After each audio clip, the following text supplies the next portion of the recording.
نحمده ونصلي على رسوله الكريم أما بعد فقد قال الله تعالى في القرآن المجيد فأعوذ بالله من الشيطان الرجيم بسم الله الرحمن الرحيم وعباد الرحمن الذين يمشون على الأرض هونا وإذا خاطبهم الجاهلون قالوا سلاما.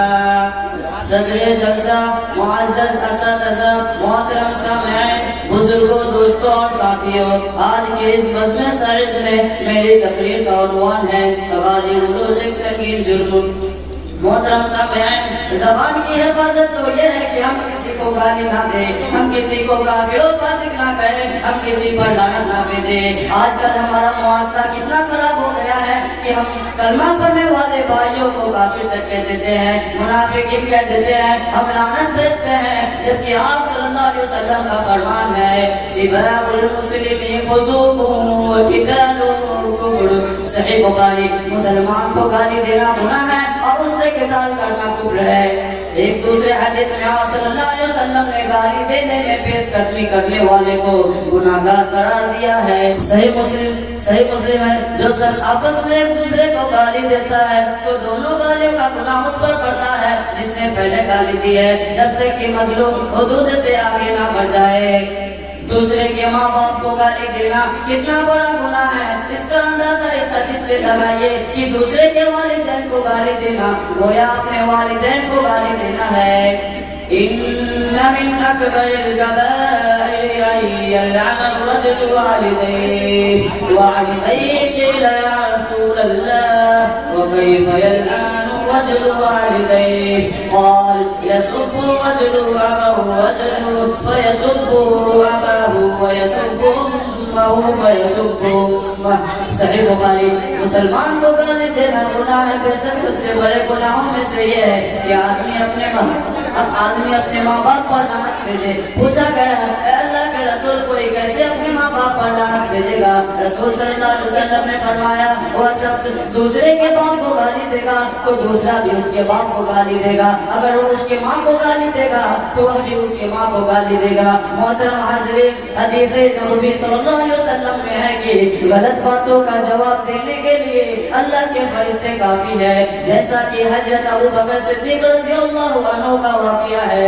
سعید بن مسیب رحمۃ اللہ سے روایت ہے کہ رسول صلی اللہ علیہ وسلم ایک بار صحابہ کرام رضی اللہ عنہ کے ساتھ بیٹھے ہوئے تھے، ایک آدمی حضرت ابو بکر صدیق رضی اللہ عنہ کو برا بھلا کہا اور انہیں تکلیف دی تو حضرت ابو بکر رضی اللہ عنہ خاموش رہے۔ اس نے جب دوسری بار اذیت دی تو ابو بکر رضی اللہ عنہ خاموش رہے۔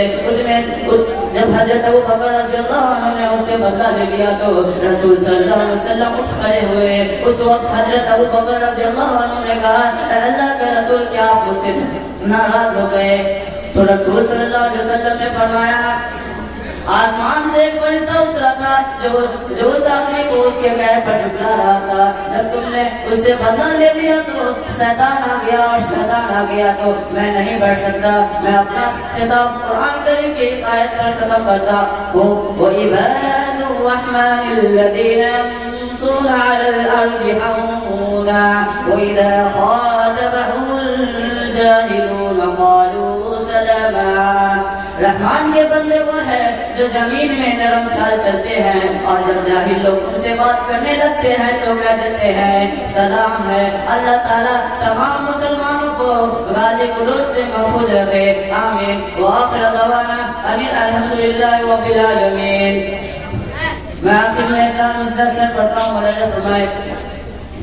السلام علیکم ورحمۃ اللہ وبرکاتہ۔ اگر خوف خدا دل میں ہو تو ایمان کہتے ہیں، اگر خوف خدا دل میں ہو تو ایمان کہتے ہیں، کرے جو پیار انسان سے اسے انسان کہتے ہیں، لگاتے ہیں گلے یہ امتیاز ساری ہر ایک کو لگاتے ہیں گلے یہ امتیاز ساری ہر ایک کو جو سب کے ساتھ چلتے ہیں اسے سبحان کہتے ہیں جو سب کے ساتھ چلتے ہیں اسے سبحان